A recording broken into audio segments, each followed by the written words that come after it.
Cette semaine à l'émission, Jasmin Houle, frère du Sacré-Cœur, nous parle de la pédagogie de la confiance et Jérémy Laliberté nous propose une petite sociologie de la délinquance. Bref, on n'est pas du monde.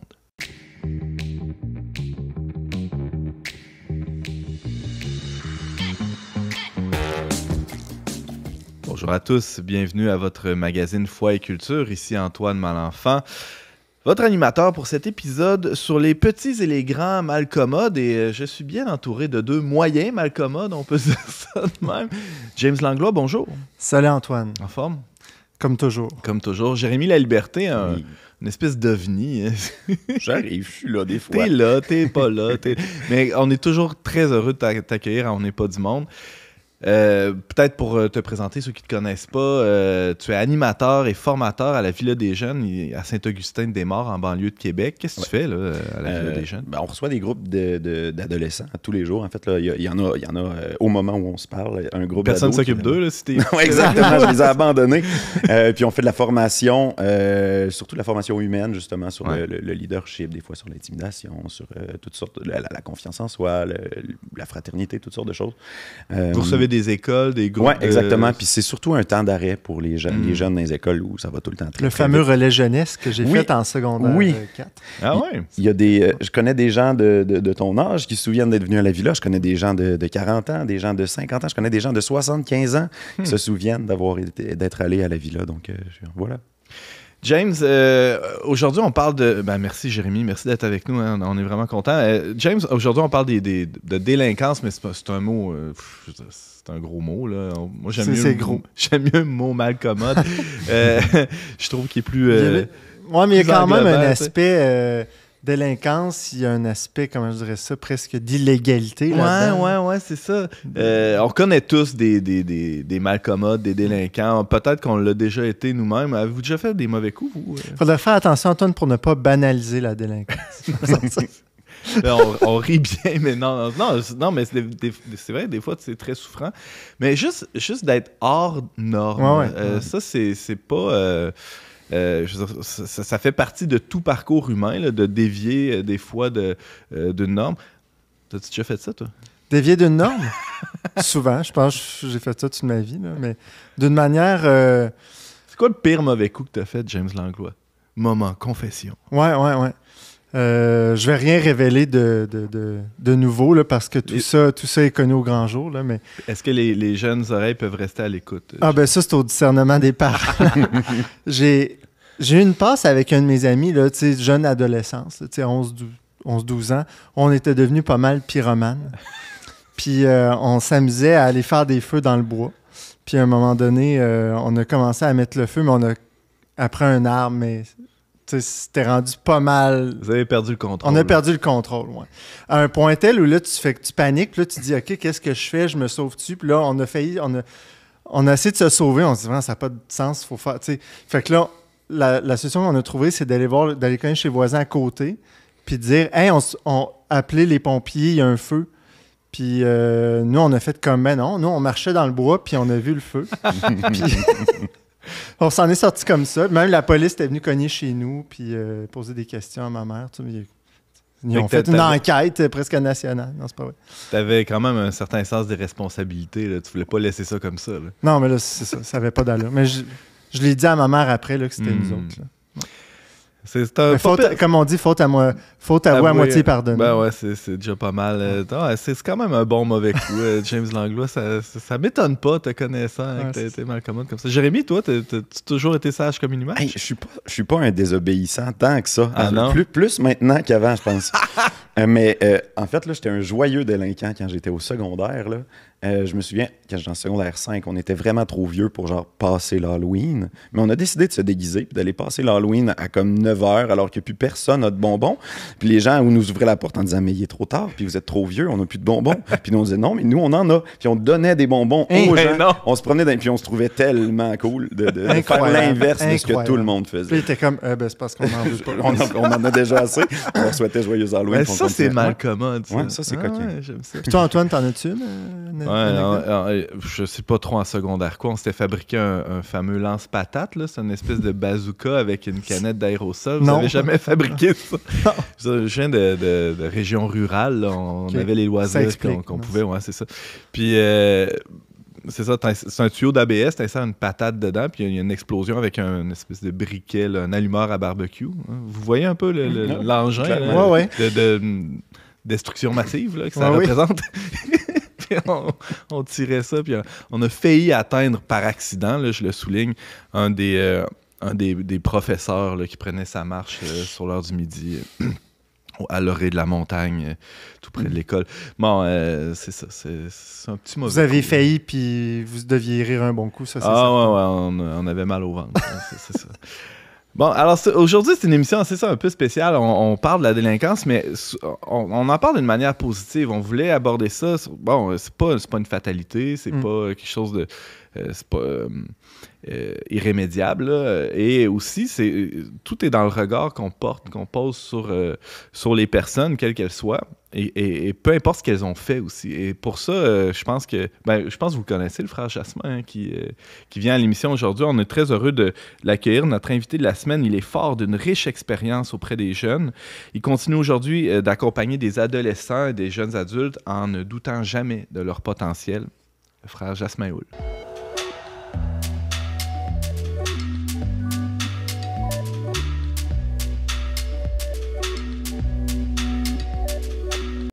Frère Jasmin, bonjour, bienvenue On n'est pas du monde. Bonjour, merci de m'inviter. Alors, chaque année, tu accueilles et accompagnes des dizaines, voire des centaines de personnes, là, dont plusieurs jeunes, au camp Beau Séjour, dans le comté d'Arthabasca, au centre du Québec. Là. Hein, on peut dire ça, cette région-là. Limite Estrie, Chaudière-Appalaches. Ah ouais, c'est ça, à la jonction de ces trois belles régions-là. Mais ton intérêt pour les défis de la jeunesse ne date pas d'hier. Tu as eu une expérience marquante, entre autres à la Maison Dauphine, il y a quelques années de cela. J'aimerais que tu nous racontes, d'abord, peut-être comment tu t'es retrouvé là. C'est une maison qui est connue, là, qui accueille des jeunes de la rue, entre autres, dans la région de Québec. Et qu'est-ce qui s'est passé? Il y a eu un déclic, tu as vécu une expérience forte, je pense. Une expérience très forte. Premièrement, notre communauté, comme Frères du Sacré-Cœur, avait été fondée pour des jeunes qui étaient en prison. Alors, notre fondateur allait confesser dans les prisons. Il a réalisé qu'on enfermait les enfants avec les adultes dans des grandes cellules. Et ça, c'était au 19e siècle? Oui, après les guerres de Napoléon, dans le fond, en France. OK. Alors, la France était complètement démolie économiquement, socialement. Il y avait beaucoup d'orphelins. On enfermait les enfants qui avaient faim et qui volaient des pommes ou n'importe quoi dans les marchés. Qui étaient considérés comme des délinquants. Ils étaient automatiquement délinquants. Alors, vagabondage, peu importe. Alors, ce qui fait que lui, en allant confesser les gens-là, se rend compte, voit ces enfants-là, et surtout, il observe que quand soit lui-même ou des jeunes qui venaient pour faire de l'animation auprès d'eux rentraient, il voyait leur visage changer. Et là, il s'est dit, il y a quelque chose à faire avec ces enfants-là. On ne peut pas les laisser là. Alors qu'à l'époque, la vision du jeune était que si le jeune est délinquant, il va le rester toute sa vie. Là. Il n'y avait pas de possibilité de réhabilitation. Il y avait un fatalisme. C'était comme ça. Donc, comment la société va faire qu'il nuise le moins possible le restant de sa vie? On va l'enfermer. Ben, c'était de l'enfermer, de le mettre dans des conditions. Alors, c'était... Puis l'incarcération aussi, il y avait encore un petit peu les galères. En tout cas, c'était la fin là, d'un régime de... C'était pas Jojo, là. Non, c'était pas Jojo. Alors, finalement, il demande au juge la permission de prendre ces enfants-là et demande, parce que lui-même n'est pas vraiment un éducateur comme tel, il n'a jamais vraiment travaillé avec ces jeunes. Non, mais lui-même n'a jamais vraiment... Il venait pour les récompenses, pour le suivi et tout. Mais il va demander à des moniteurs qui travaillent sur des métiers à tisser, des nouvelles technologies qui s'appellent les métiers jacquards, d'entraîner ces enfants-là. Alors, là, on parle d'André Coindre. Hein? André Coindre. Et puis, il veut vraiment former ces jeunes-là à un métier pour qu'ils deviennent des bons citoyens, des bons chrétiens. Et parce que lui, justement, voit tout à fait le contraire de ce que les gens de son époque voyaient, il dit, ces jeunes-là ont un potentiel et il faut le développer. Et c'est ça qui va être à la base de notre pédagogie de la confiance, qui fait que quand je regarde quelqu'un, aujourd'hui, un jeune, si je suis en éducation, de voir au-delà du méfait qu'il a pu faire ou des petits comportements déplaisants des fois qu'ils peuvent avoir ou d'une réaction, peu importe, voir le potentiel qu'il porte et lui permettre de le développer. James n'est pas qu'un pyromane. Il nous parlait un peu plus tôt de ses...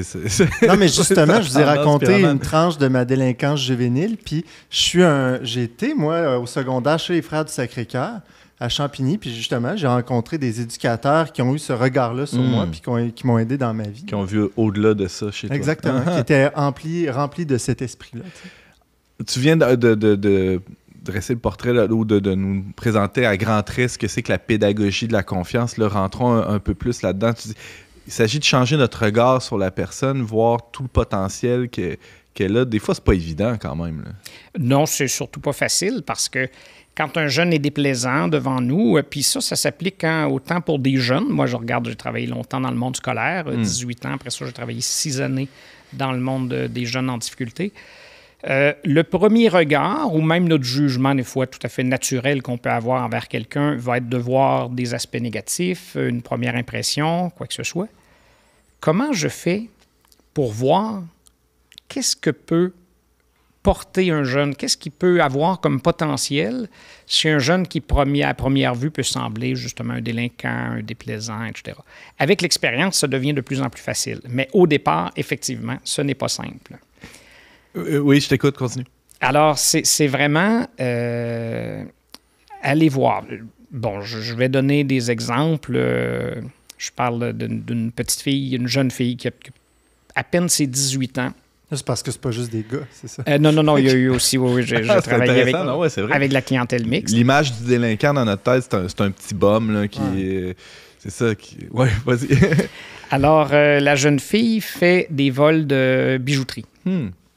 Alors, on la reçoit, elle vient à notre centre de jour, et puis, elle a toujours été perçue comme, je dirais, l'échec de la famille. Pourquoi? Dans le fond, parce que tous ses frères et sœurs ont un diplôme universitaire, alors qu'elle, elle est dans la rue, et puis ça ne fonctionne pas du tout.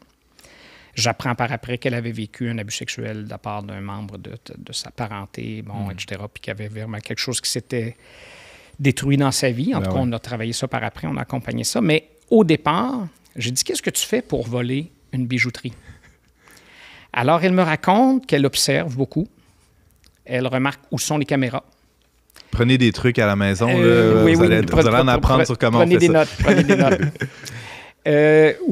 Combien de membres du personnel sont au comptoir? Combien de clients passent? Puis à quel moment les membres du personnel vont être assez occupés pour que si elle demande pour voir un bijou, puis bien sûr, il faut qu'elle soit bien habillée, il faut qu'elle paraisse bien, parce qu'il faut qu'elle ait l'air d'une cliente crédible. Elle va pouvoir, au moment où la vendeuse va être distraite, partir rapidement sans que les caméras aient pu voir vraiment son visage de manière directe et finalement sortir de la bijouterie avec un bijou qui vaut 1 000, 2 000 $. Alors, j'ai dit, tu es une fille très brillante. Alors, tu es capable d'analyser tout ça. Tu es capable de faire...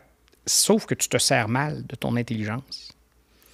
Alors là, je venais de lui dire que je reconnaissais en elle une fille brillante. Puis je pense que c'était une des rares fois où elle s'était fait dire ça. Et c'est ça que les jeunes qui sont dans des situations difficiles ont besoin. Ils n'ont surtout pas besoin qu'on leur mente, parce qu'ils sont assez intelligents pour s'apercevoir qu'on va leur dire des... Tu sais, il ne faut pas être flatteur, il faut dire la vérité. Alors, en lui disant, regarde comment tu es brillante de réussir à faire ça, mais tu pourrais t'en servir plutôt pour retourner aux études ou retourner au travail. Et puis là, il y a un lien de confiance aussi qui s'établit avec elle. Et puis, dans ce lien qui se développe, dans l'accompagnement, finalement, elle est retournée aux études. Je ne sais pas qu'est-ce qu'elle est devenue aujourd'hui, mais c'est la pédagogie de la confiance, dans le fond, c'est porter un regard sur l'autre qui va l'amener à se percevoir lui-même différemment. Et ça peut se faire pour des jeunes dans le domaine, bien sûr, de l'éducation, mais ça se fait aussi avec des employés dans une usine. Ça se fait à la maison avec un enfant, avec les propres enfants de sa propre famille. Ça se fait avec son conjoint, sa conjointe. Ça se vit dans toutes sortes de milieux où est-ce que, dans le fond, parfois, je peux avoir tendance à désespérer de quelqu'un ou simplement que je ne permets pas à la personne de développer son plein potentiel. Souvent, on se dit ça, peu importe, tu viens de nommer plusieurs contextes, hein, dans un contexte de travail, dans la famille, on le voit aussi avec, ça peut être avec nos enfants, on se dit, il ne changera jamais. Tu dis désespéré de quelqu'un, c'est un peu ça se résume à cette phrase-là. On l'a peut-être déjà dite nous-mêmes, ou on l'entend, il va toujours être le même. Tout le temps le même type de comportement, toujours la même attitude, plate. Ça, c'est normal d'avoir cette réaction-là, Frère Jasmin? Tout à fait normal. Et justement, il va changer à partir du moment où, dans mon regard à moi, il va changer. Moi, avec les jeunes avec lesquels on travaille, j'ai une équipe d'animateurs avec moi, animatrices, là, qui travaillent avec moi au camp Beau Séjour actuellement. Alors, je leur dis toujours, le jeune qui nous pose problème, là, c'est lui qu'il faut impliquer. Comment on va l'engager dans le prochain jeu? Comment on va le mettre responsable de la prochaine activité? Ah ouais. Comment on va aller le chercher? Parce qu'à partir du moment où est-ce qu'un jeune sent que je crois en lui, que j'ai besoin de lui, et puis que je l'interpelle, son propre regard sur lui-même change. Je vois Jérémy qui opine à fond. Là. Ça colle à ton expérience, oui, Jérémy, aussi, à la Villa des jeunes. Puis on parle souvent, puis je pense que vous en avez parlé dans un épisode récemment, même des leaders négatifs là, qu'on peut tourner à notre avantage parce qu'ils ont une influence sur les autres, souvent, ces jeunes-là. Puis de savoir les responsabiliser, puis c'est ça, reconnaître leur dignité, puis ils se sentent vus.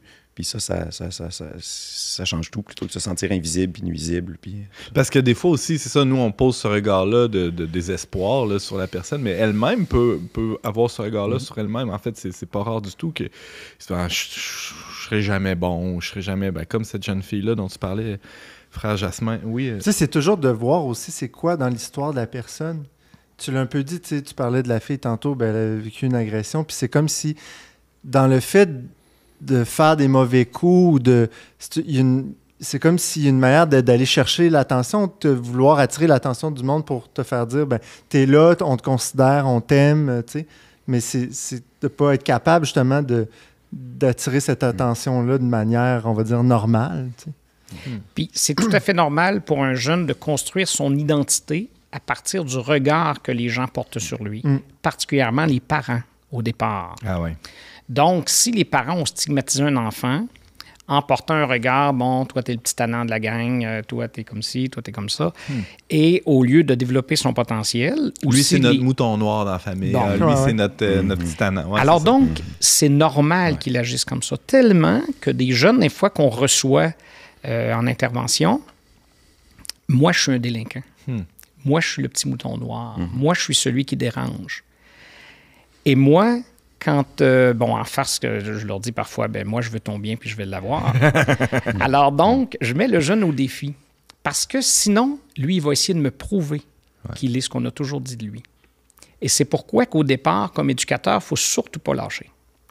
Il faut tenir. Il faut tenir dans le temps pour un jeune qui va essayer de me prouver que je ne suis pas un bon jeune, que je ne suis pas positif, que je ne suis pas celui que tu penses que je suis. Puis à partir du moment où il va réaliser que je ne lâcherai pas, puis moi, je crois en toi, je vais te donner les cadres qu'il faut, je vais être à côté de toi, je vais t'accompagner, mais je ne te lâcherai pas, je crois en toi et je crois au potentiel que tu portes. Est-ce que ça t'est déjà arrivé, Frère Jasmin, de tenter de baisser les bras, là, puis de dire je suis plus capable? Souvent. Qu'est-ce qui se passe dans ce temps-là? Bien là, c'est sûr que ma tête se met à tourner. Alors donc, qu'est-ce que je vais faire pour rejoindre ce jeune-là? C'est sûr que moi, je suis croyant. Donc, dans ma foi, je vais dire à Dieu, « Hey, qu'est-ce que je fais avec celui-là? Là? Puis toi, tu m'as envoyé auprès des brebis perdues. Donc, comment je peux rejoindre ce jeune-là? Ça va être par quel moyen? » Et il ne faut surtout pas avoir peur d'utiliser des moyens qui sont très, très humains, toutes nos qualités. Quelqu'un est bon dans le sport. Bien, ce jeune-là, comment je vais aller le chercher? Bien, si je joue un peu de basket avec lui, ou je vais lancer de la balle de hockey, ou peu importe. Je suis bon, moi, dans l'artisanat, l'argile, le cuir, etc. Quand je travaillais à la Maison Dauphine, entre autres, j'ai utilisé beaucoup ça comme moyen pour entrer en contact avec les jeunes. Donc, il se crée un lien de confiance. Des choses simples, là, c'est très, pas... Très simple. Puis vous utilisez vos talents Ouais. Hein? Essayez pas de copier celui d'un autre. Là. Vous utilisez quelque chose dans lequel vous êtes à l'aise, la musique. Ça, c'est vraiment un médium incroyable. Alors, le sport, la musique, c'est des grands médiums. Spécialement auprès des ados. Là, oui, l'artisanat.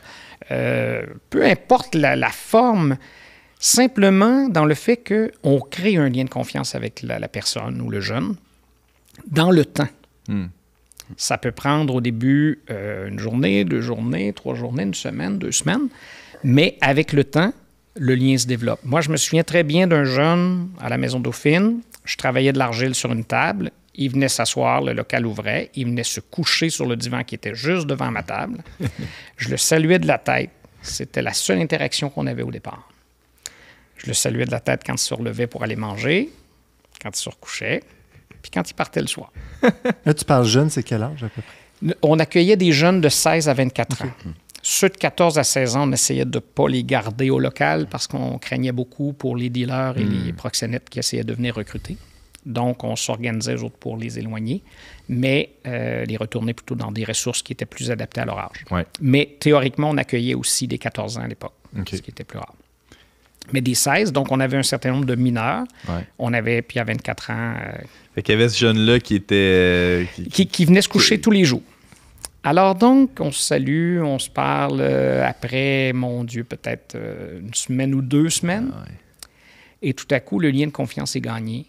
Ce jeune-là rentre en interaction avec moi, on échange beaucoup, tellement que je suis capable de lui dire tout à coup, tu sais, les bosses que tu as dans la figure actuellement, là, c'est parce que ton dealer, il met du poison à rat dans ce qu'il te vend. Alors, change de dealer. Et puis, il me revient après 2 semaines, puis il dit, regarde, j'ai changé de dealer. Bon, je n'ai peut-être pas arrêté de consommer, mais au moins, il était dans une situation meilleure qu'il était avant. Il a vu que tu l'as aidé. Je l'ai aidé, puis il a vu son bien à cœur. Il a vu que je le faisais pour lui. Et cette relation, que c'est Don Bosco qui disait ça, hein, non seulement les jeunes doivent être aimés, ils doivent savoir qu'ils le sont. Alors, c'est important que la personne qui est devant moi sente que je le fais vraiment parce que je l'aime, je le fais pour son bien. Je le fais pas parce que c'est avantageux pour moi. Je le fais pas pour que lui m'aime plus. Non, parce que même des fois, où est-ce qu'on a à intervenir, qu'on a à dire des choses qui sont pas toujours agréables. Comme éducateur, comme parent, je dis pas toujours juste qu'est-ce qui plaît à mon enfant. Je dis ce qu'il a besoin.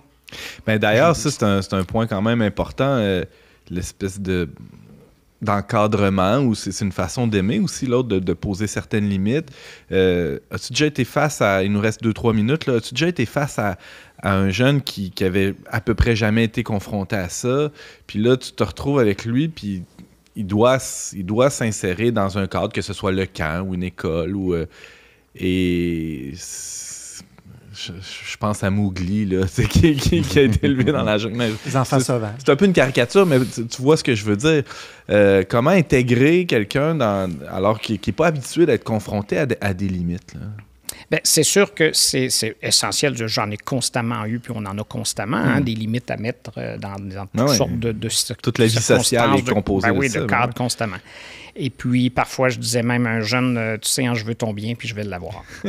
Alors ça voulait dire, c'était de façon humoristique un peu, mais effectivement, mettre des limites à des jeunes, et entre autres un jeune à qui j'ai mis vraiment une limite un jour parce qu'on l'accueille à l'école où est-ce que je suis, parce que ça va pas bien dans son école. Il avait volé l'équipe de hockey de son école et puis il était complètement rejeté de tout le monde. Alors, je le reçois, mais je lui dis, c'est surtout pas pour continuer de faire qu'est-ce que tu faisais à l'autre école. Mais finalement, il fait son petit clown toute la semaine. On le rencontre toute la semaine, puis on lui dit, si tu continues comme ça ne pourra pas fonctionner, tu ne pourras pas rester. Alors finalement, le vendredi, quand je le rencontre avec la directrice pédagogique, on lui dit, tu dois retourner chez toi. Et là, il sort du bureau, il va se cacher. Et puis, son père vient, on l'a cherché dans l'école, on a réussi à le trouver. Et il est reparti avec son père. Il a fini son année dans l'école dans laquelle il était avant. La saison suivante, en automne, la personne qui avait le contact me dit « Est-ce que tu le reprendrais? » Je dis « Bien sûr. » Il connaît qu'est-ce que c'est notre école, il sait qu'est-ce qui se passe ici, quelles sont les règles. S'il est prêt à revenir dans nos règles, moi je le prends bien sûr. Ce jeune-là est venu finir son secondaire 5 chez nous. Il a fait une année exceptionnelle. Il est resté comme collaborateur ensuite. Il nous a aidé 2 autres années. Wow. Et puis, il a dit, c'est ce que j'avais besoin dans ma vie. J'avais besoin de quelqu'un un jour qui me mettrait une limite. Alors, croire en un jeune, ça ne veut pas dire le laisser faire tout ce qu'il veut. Surtout pas. C'est vraiment lui donner ce dont il a vraiment besoin pour grandir et devenir l'être qui est appelé à devenir. Frère Jasmin, on a commencé l'entretien en parlant des origines des Frères du Sacré-Cœur. Comment ça se poursuit, la mission aujourd'hui? Bon, je pense que vous avez un peu moins d'écoles, sinon beaucoup moins d'écoles maintenant. Comment ça se passe pour votre congrégation? Dans le fond, les frères qui sont engagés, les écoles, normalement, poursuivent justement la mission que nous avions, là, le collège. Il y a eu une transmission qui a été Une faite, transmission dans laïcs. les différentes écoles où est-ce que nous étions. Actuellement, nous avons des frères qui travaillent plus auprès des jeunes décrocheurs, au centre Lassagnien-Saint-Michel, le frère Louis-André, que connaît Jérémy. Ensuite, auprès d'Autochtones aussi. Nous avons une maison d'étudiants. Des frères aussi qui s'impliquent dans différents milieux. Et au camp Beau Séjour, on est une équipe de frères qui travaillons dans le fond dans un camp, une base de plein air, qui est un lieu vraiment de pastoral jeunesse et familiale, mais où est-ce qu'on accueille toutes sortes de groupes aussi là, qui viennent pour vivre des expériences de scoutisme. Le village des sources aussi, nous animons des villages des sources. Là, à ce moment-là, c'est non confessionnel. C'est pour des écoles qui viennent pour de la lutte à l'intimidation. Alors vraiment pour... C'est à Rimouski, hein, Bas-Saint-Laurent. C'est-à-dire qu'il y a un village des sources qui existe à Rimouski. Puis là où je suis, au camp Beau Séjour, nous avons un village des sources aussi chez nous. Et nous accueillons des jeunes, beaucoup Estrie, Bois-Franc, je veux dire Appalaches, qui viennent pour vivre des expériences, dans le fond, c'est beaucoup lutter contre l'intimidation par l'estime de soi. Plus le jeune en difficulté va croire en lui, apprendre à s'aimer, alors plus il va apprendre à aimer les autres, puis à croire aux autres aussi qui sont autour de lui. Alors c'est pour ça qu'il faut porter un regard qui est différent, qui est transformateur sur le jeune, sur la personne, hein, notre collègue de travail, notre conjoint, notre conjoint, peu importe. Plus on change notre regard. Et celui qui nous apprend ça le plus, ben, c'est Jésus. Ben, c'est ça que j'allais dire. C'est un peu cette pédagogie de la confiance dont tu nous parles, Jasmin. Le Christ l'a eu avec ses plus proches collaborateurs que sont les apôtres, non? Jésus choisit les moins parfaits. Hein, les apôtres qu'il choisit, les gens de qui il s'entoure, ce ne sont surtout pas des parfaits. C'est des tout croches. C'est des tout croches. C'est les gens qui viennent de la zone la moins, je dirais, juive, la moins bien vue, c'est la Galilée. Et Jésus va aller chercher des personnes, un Matthieu qui est un collecteur d'impôts à l'époque. Donc, c'est un juif qui travaille pour l'ennemi. Alors, il est considéré comme un traître par ses concitoyens. Et Jésus voit en cet homme-là celui qui va être un de ses apôtres et qui va écrire, parce que c'est un des rares qui sait écrire. Donc, il va en faire un évangéliste. Il voit une femme que tout le monde veut lapider, qui probablement vit de la prostitution. Et lui, il voit dans cette femme-là une soif d'amour incroyable qui, au lieu de mériter la mort, va être la première à annoncer la résurrection du Christ. Marie-Madeleine. Alors lui, il voit derrière l'erreur qui a pu, bien au-delà de nos limites, etc., il voit le potentiel qu'on porte. Et c'est pour ça qu'il croit en nous, puis qu'il nous dit, ben, allez, puis faites la différence dans le monde d'aujourd'hui. Transformez-le, ce monde d'aujourd'hui. Frère Jasmin, frère du Sacré-Cœur, et tu étais au camp Beau Séjour, si on veut te voir, là, si on veut te rencontrer, tu étais là pas mal toute l'année? Ou, Je suis là en permanence. Alors, on peut aller te dire bonjour au camp Beau Séjour dans le comté d'Arthabasca, au centre du Québec. Frère Jasmin Houle, frère du Sacré-Cœur, merci beaucoup d'avoir été avec nous. Plaisir. Merci de m'avoir invité.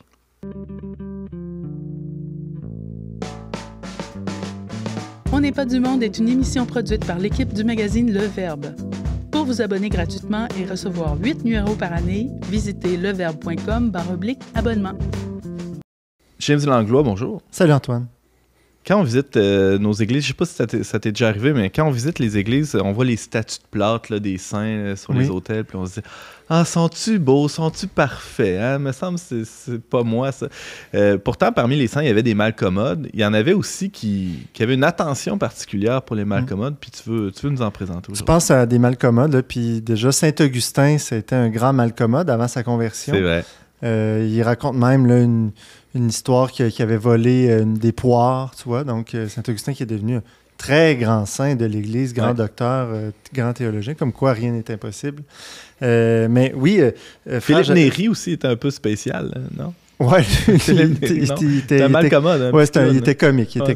Mais on évoquait avec le frère Jasmin la figure d'André Coindre au 19e siècle qui s'approchait des jeunes avec confiance. Puis je pense qu'un de ses contemporains, ou peut-être même prédécesseur, c'est Jean Bosco, qui est André Coindre, on était vraiment en France, mais Jean Bosco en Italie, Turin plus précisément, qui rapidement, dans sa jeunesse, a montré de très grandes vertus, puis s'est senti appelé à la prêtrise. Il est devenu celui qu'on appelle Don Bosco, parce que Don, c'est comme le père un peu. Là.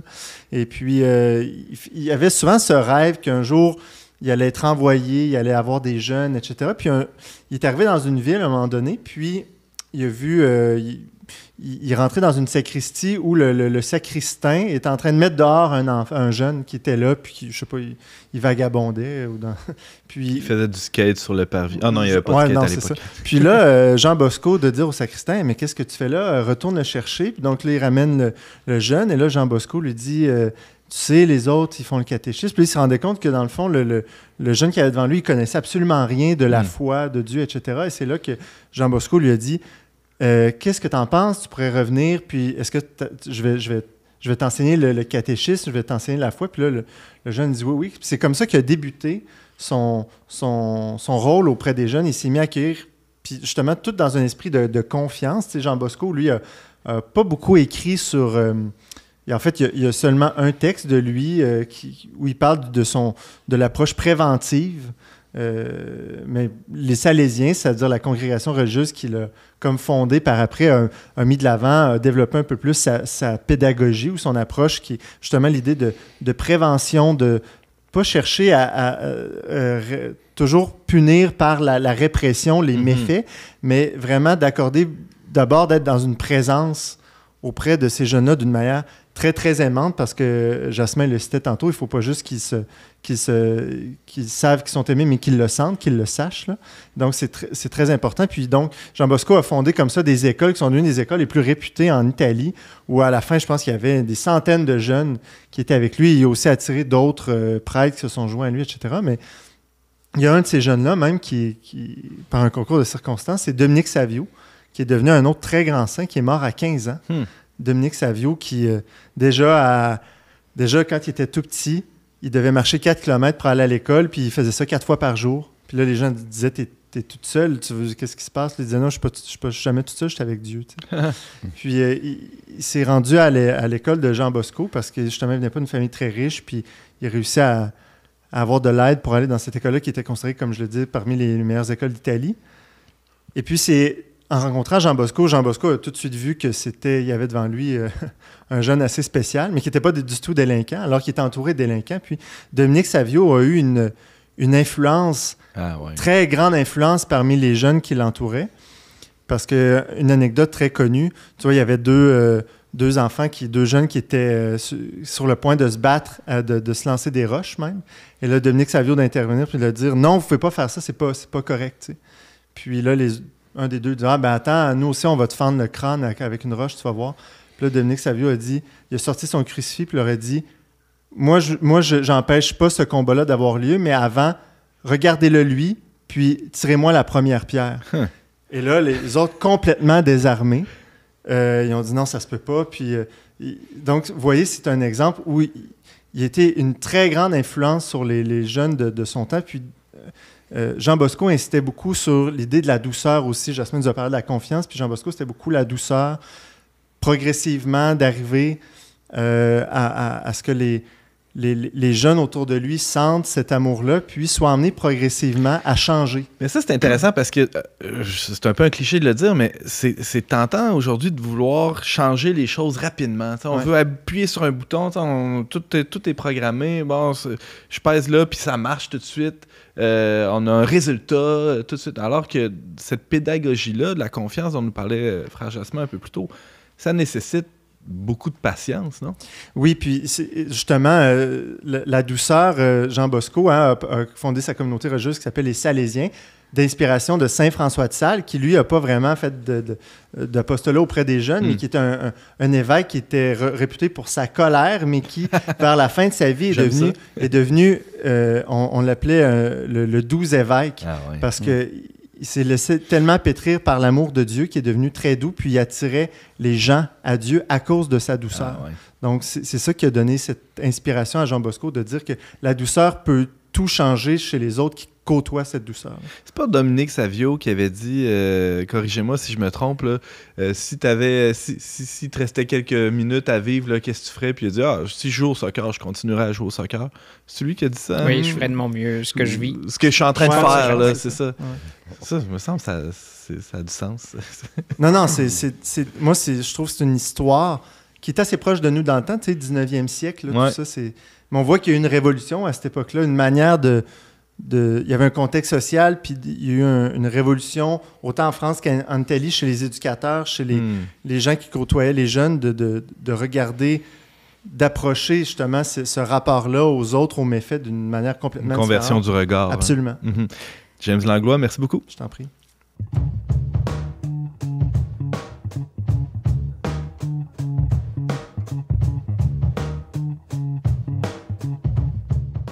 Animateur et formateur à la Villa des Jeunes à Saint-Augustin, en banlieue de Québec, Jérémy Laliberté est avec nous aujourd'hui. Bonjour. Salut, très heureux d'être là. Tout plaisir pour nous. Alors, tu as décidé aujourd'hui, Jérémy, de nous faire une sorte de petite sociologie de la délinquance. Oui, mais je sors un peu de ma zone moi-même là, d'expertise, parce que je ne suis pas d'abord un scientifique, un sociologue ou peu importe, mais c'est un sujet comme éducateur et comme papa aussi, qui est bien sûr et passionnant. Ouais. Puis je vais faire une petite synthèse des grandes découvertes qu'il y a eu dans le monde de la criminologie puis de la psychologie autour du développement de la violence chez l'enfant et aussi quelques partages de mes expériences avec aussi des collègues qui, eux, sont travailleurs de rue, qui travaillent auprès de jeunes plus coquins. Ouais. Putain, ça fait plusieurs années là, que tu travailles auprès des jeunes, là, quand même. T'en as vu. Moi, ben là, c'est sûr, je travaille avec. Depuis que j'ai 16 ans, ça fait donc 16 ans.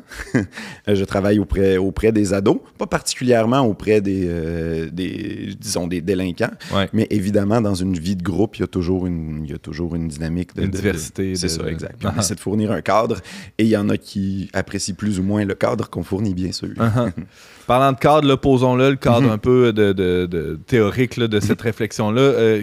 Où en sont les recherches sur la délinquance aujourd'hui, Jérémy? Donc, moi, je me suis intéressé à un chercheur en particulier là, sur lequel je suis tombé pendant mes recherches, qui est quand même une grande sommité. C'est un Québécois qui a reçu en 2017 le prix Stockholm en criminologie, qui est un peu l'équivalent du prix Nobel de la criminologie. Puis je vous ferai pas la liste de toutes les institutions et universités desquelles il est reconnu, parce que la liste est longue. Et il s'appelle Richard Tremblay. Et lui, son intérêt principal, premier, quand il a commencé sa carrière de chercheur dans les années 70-80, c'était justement la délinquance chez les jeunes. Mais il s'est rendu compte que c'est un sujet qui est extrêmement vaste, parce que la vie d'un jeune a des milliers de facettes selon son histoire. Donc, il a décidé de s'intéresser précisément au développement de la violence chez l'enfant, en se posant la question, là, son angle de base, c'était qu'est-ce qui vient déformer ou tordre la pureté de l'enfant pour qu'il devienne un délinquant.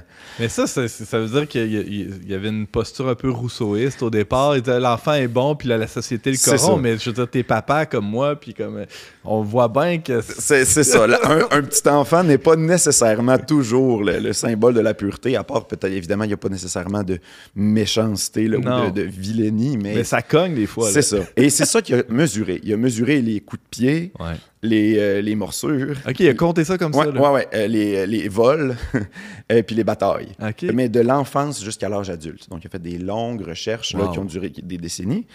Et ce qu'il a remarqué, qui est exactement le contraire de ce qu'il cherchait, c'est que finalement, l'âge, justement, comme on vient de le dire, l'âge où on a le plus recours à la violence physique, c'est clairement entre 1 et 3 ans. Ça, c'est le bout où on donne des coups de pied, on mord, etc., etc. Puis ça vient renverser cette idée-là, justement, qu'on est pur, puis qu'après ça, on est corrompu. En fait, ça vient même dire, parce qu'après 4 ans et ensuite, ça diminue chez tout le monde. Clairement, on se donne pas des coups de pied autant que quand on avait 2 ans. Là. Ben, Gilles Vigneault dit la violence, c'est un manque de vocabulaire. Ben, exact. Puis vocabulaire ou au minimum une capacité de contrôler, maîtrise de soi, qu'on pourrait dire. Mais c'est ce qu'on appelle la socialisation, dans le fond, d'un enfant. Parce que il y a plus de violence dans une garderie que dans une école secondaire. On peut l'espérer, du moins. Se tirer les cheveux, etc., les enfants qui se battent pour un jouet ou quoi que ce soit. Exactement. Alors, il faut socialiser l'enfant pour qu'il apprenne justement à vivre. Tout à fait. Et bien qu'un enfant, qu'un jeune adulte ou un adolescent soit capable de faire beaucoup plus de dommages qu'un enfant de 2 ans, bien sûr. C'est là tout l'enjeu aussi. C'est ça. Mais reste que la période cruciale, c'est vraiment cette époque-là. Mais c'est pas égal chez tout le monde non plus. Là. Il y a disons, le tiers des enfants qui sont pas très violents tout court. Il y a la moitié des enfants qui a recours parfois à la violence. Et il y a un 17% qui est le reste, là, qui a recours à la violence vraiment plus fréquemment. Et dans les études à long terme, c'est clair que la majorité, on peut pas dire tout, bien sûr, là, mais la majorité des criminels, des délinquants, des gens qui finissent en prison, sont issus de ce 17%-là qui était plus violent à 2-3 ans. Et ça se poursuit toute la vie. Alors, ça pose le regard sur... disons, on doit faire un pas en amont de ces données-là pour voir qu'est-ce qui fait que ce 17%-là ou cette tranche-là est plus violente que le reste à l'origine. Il a cherché les facteurs, j'imagine, le chercheur Richard Tremblay. Puis le facteur de risque principal qu'il a été capable d'identifier, c'est pas le seul, bien sûr, mais ça se trouve du côté de la maman, de la mère. Une mère qui a des problématiques sérieuses, soit qui a justement décroché de l'école ou qui a des problèmes de dépendance, de consommation, de troubles de santé mentale, de dépression, etc. C'est le facteur qui est le plus directement relié à ce 17%-là. C'est quand tu trouves une mère qui a différentes... quand tu trouves un enfant qui est plus agressif, les chances sont très élevées que sa mère soit dans une de ces situations-là. Évidemment, après ça, OK, mais pourquoi? Puis le but, c'est pas de dire c'est la faute des mamans, bien au contraire. Mais c'est de réaliser... Au contraire, c'est de voir qu'est-ce qu'on peut faire pour aider. C'est ça. Puis c'est d'honorer le fait qu'il y a un lien sacré entre la mère et l'enfant, puis que si ce lien-là n'est pas en mesure d'être correctement créé, ça a des répercussions à très long terme. Et parce que la maman, c'est la première socialisation. Il y a eu des études qui ont été faites juste en accélérant des vidéos de mères qui allaitent, des mères en bonne santé versus des mères en dépression. Puis on pouvait voir, en accéléré, qu'entre la mère en santé et son bébé, il y a comme une danse qui se fait, qui s'approche, qui s'éloigne d'une façon qui est comme synchronisée puis réciproque.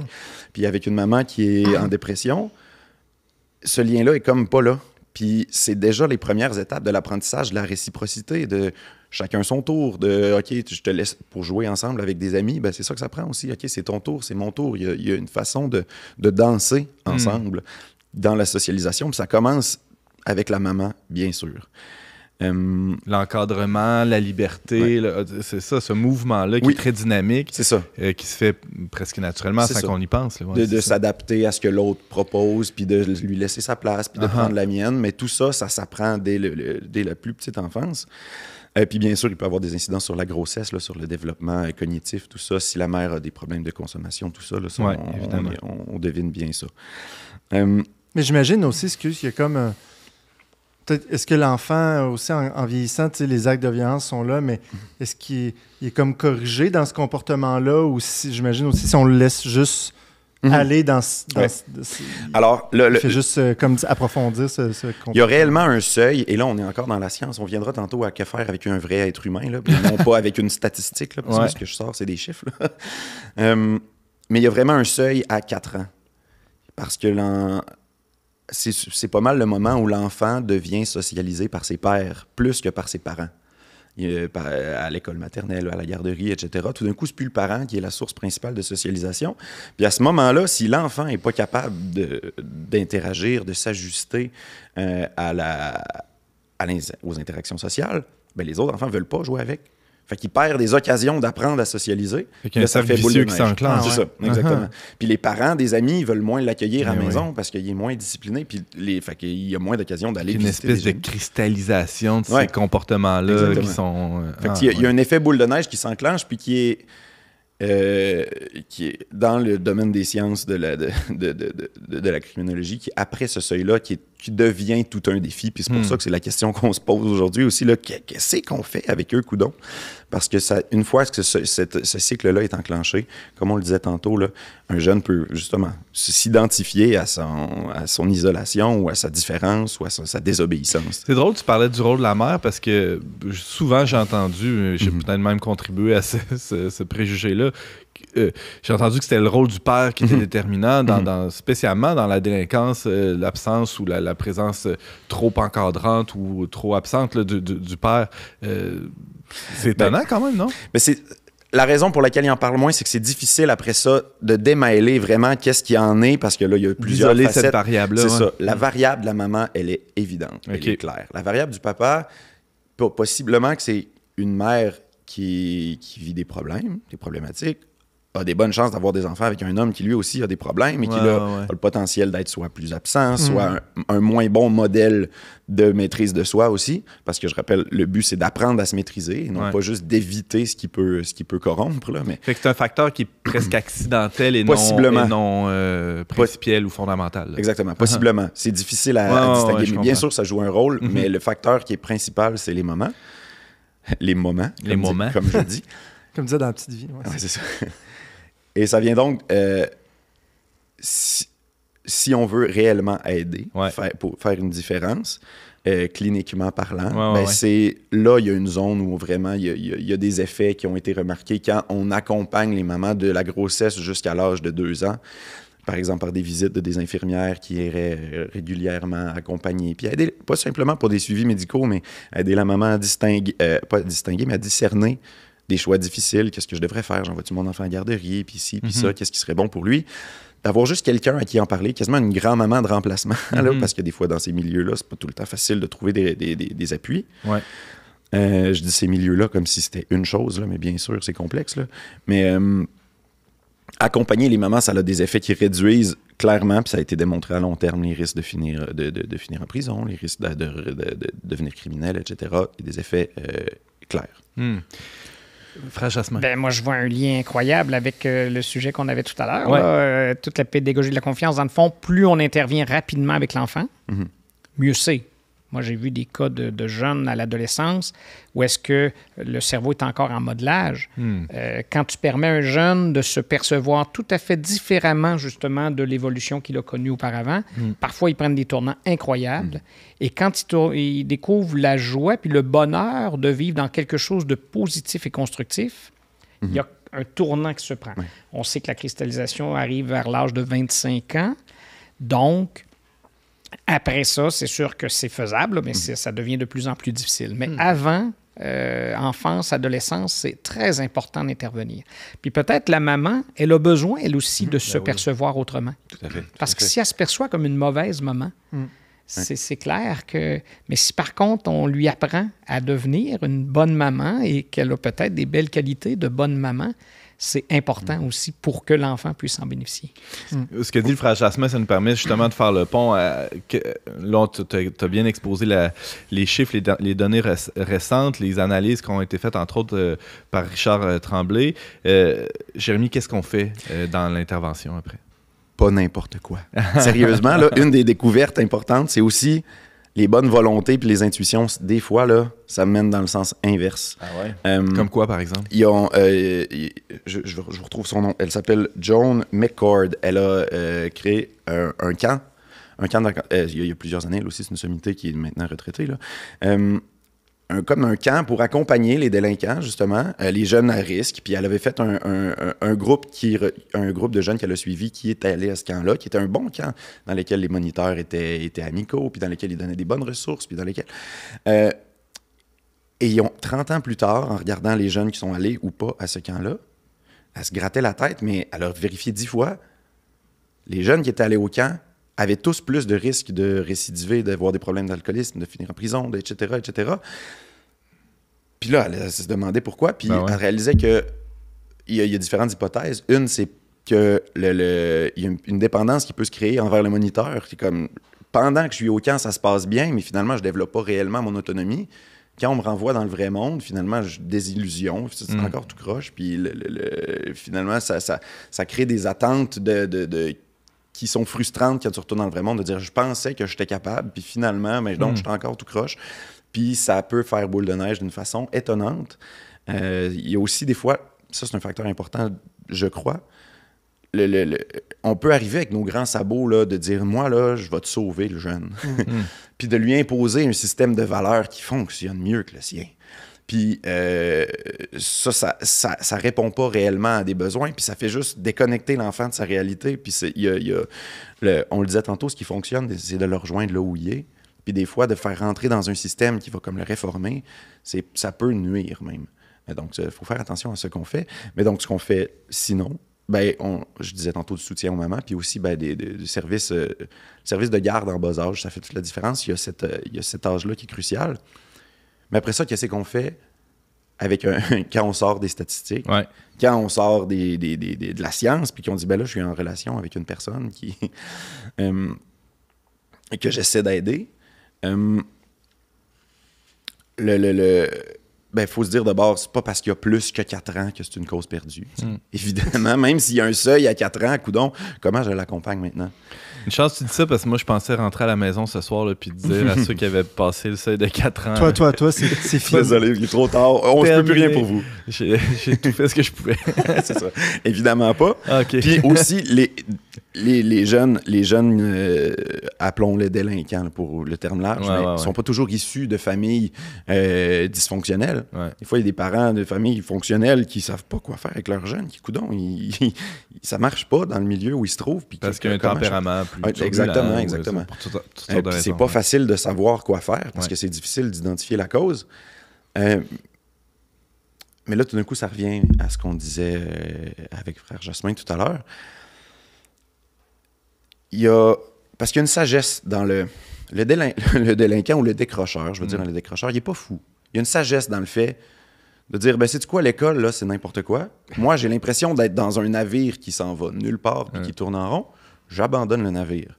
Puis quand tu penses que c'est ça qui se passe, là, puis que l'école, ça mène à rien, puis que le système, il est plus opprimant que aidant, que c'est plus une cage qu'un milieu favorable à ton épanouissement, coudonc, good job, abandonne le navire. Je dis pas ça pour encourager personne, mais c'est la bonne chose à faire dans un sens, quand tu sens que tu es dans un environnement qui t'empêche de croître. Puis il y a quelque chose qui est... Les jeunes n'ont pas tout le temps l'impression. Puis on a perdu ce sens-là de « OK, mais pourquoi on va à l'école? » Il y a plein de jeunes qui par exemple, vont plagier sans y penser 2 fois parce qu'ils sont pas là pour croître. Ils sont là pour avoir la note qu'il faut avoir. Mais tu parles du sens de l'école. J'ai même l'impression qu'il pourrait aussi avoir un sens à la vie en général. Si y a des lacunes sur ce plan-là, ça peut créer une espèce de révolte intérieure qui fait pas voir le sens de tout le projet de vie. Puis... C'est ça. Puis la question, à quoi bon? À quoi ça sert tout ça? Pourquoi on m'oblige à... c'est une bonne nouvelle qui se la pose. Exactement, c'est ça. Puis il y a dans ça un terreau fertile à quelque chose. Puis il y a comme un mouvement qui passe de la naïveté j'oserais dire au cynisme. Quand tu réalises que la vie, c'est pas juste beau, c'est pas juste facile. Puis même, on t'a dit c'est tough. Puis c'est dur pour tout le monde. Puis pour certains, c'est assez dur pour dire, moi, ce projet-là d'aller à l'école, là, non. Puis on peut rester là. Puis on pourrait croire que les croyants, là, eux, sont restés dans la naïveté, puis qu'ils sont convaincus que non, tout est beau, tout le monde, il est gentil. Mais il y a une étape qui est après le cynisme, qui est la foi. Qui est de savoir que c'est dur, puis choisir d'espérer pareil. Puis comme on disait tantôt, quand des gens posent sur eux ce regard-là, qui te regardent, puis ils disent « Non, t'es pas une cause perdue. Moi, je crois qu'il y en a... je crois que tu as du potentiel. » Je vais parler même d'un des confrères de Jasmin, que je connais bien, qui travaille avec des jeunes raccrocheurs. Puis lui, le moment où il a réussi... En fait, il parle des bons pauvres puis des mauvais pauvres. Il dit, les bons pauvres, c'est ceux qui sont faciles à aider puis qui sont donc bien reconnaissants. Puis t'as celui qui veut rien savoir de ta pitié puis qui t'envoie promener quand t'essaies de l'aider, tu sais. Puis lui, si tu le lâches pas, justement... Puis lui, si tu l'accompagnes, puis un jour, justement, il a dit à il manquait un de ses élèves de raccrocheur en classe, puis il a dit à tous les autres, là, vous allez me le trouver, puis demain, vous me le ramenez, parce que ça n'a pas rapport qu'il soit dans la rue aujourd'hui.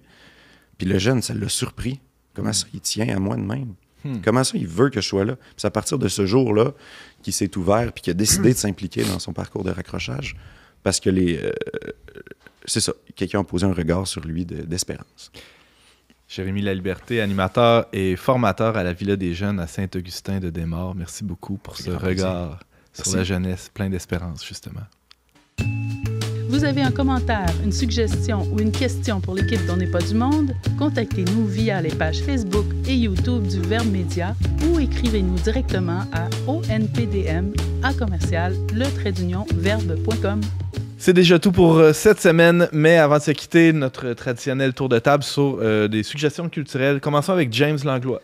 Ben, c'est drôle, hein? Aux Oscars, il va y avoir cette année un court-métrage québécois, Invincible, qui était réalisé par Vincent René Lortie, qui raconte les 48 dernières heures de son ami Marc-Antoine Beauchesne, en tout cas si je me trompe, mais en 2008, qui a fini sa vie à 14 ans en voiture dans la rivière des Prairies et qui est un jeune homme brillant qui allait à l'école, premier de sa classe, c'est une famille bien normale, ça, puis qui a fini BOM, centre jeunesse, personne n'a compris pourquoi, puis qui a fini dans la rivière des Prairies. On ne sait pas si c'est un suicide ou il a fait une mauvaise manœuvre, mais bref, ça raconte les 48 dernières heures. C'est très touchant, ce documentaire-là, je vous le conseille fortement. Merci, James. Frère Jasmin. Moi, je vous recommande des lectures des volumes de Jean-Marie Petitclerc. C'est un Salésien de Don Bosco, justement, qui a beaucoup écrit sur les jeunes, et particulièrement les jeunes plus en difficulté. Il a fait beaucoup d'interventions. Puis c'est vraiment supportant pour des gens qui sont dans le domaine ou même quelqu'un qui a simplement de la curiosité. Jean-Marie Petitclerc. Jean-Marie Petitclerc. Merci, Jasmin. Jérémy. Je m'en vais dans le cinéma. Vieux film de 2006 Yes, sir. que j'ai écouté quand j'étais ado et qui est un bon film à faire écouter une gang d'ados. Ça s'appelle Gang Gridiron. Un gridiron, c'est un terrain de football. Là. Okay. Puis c'est avec Exhibit puis The Rock qui sont dans ce film-là. Dwayne Johnson. Ouais, Dwayne Johnson. Et qui ils sont deux intervenants dans un centre jeunesse, mais c'est une prison pour juvéniles, finalement. Là.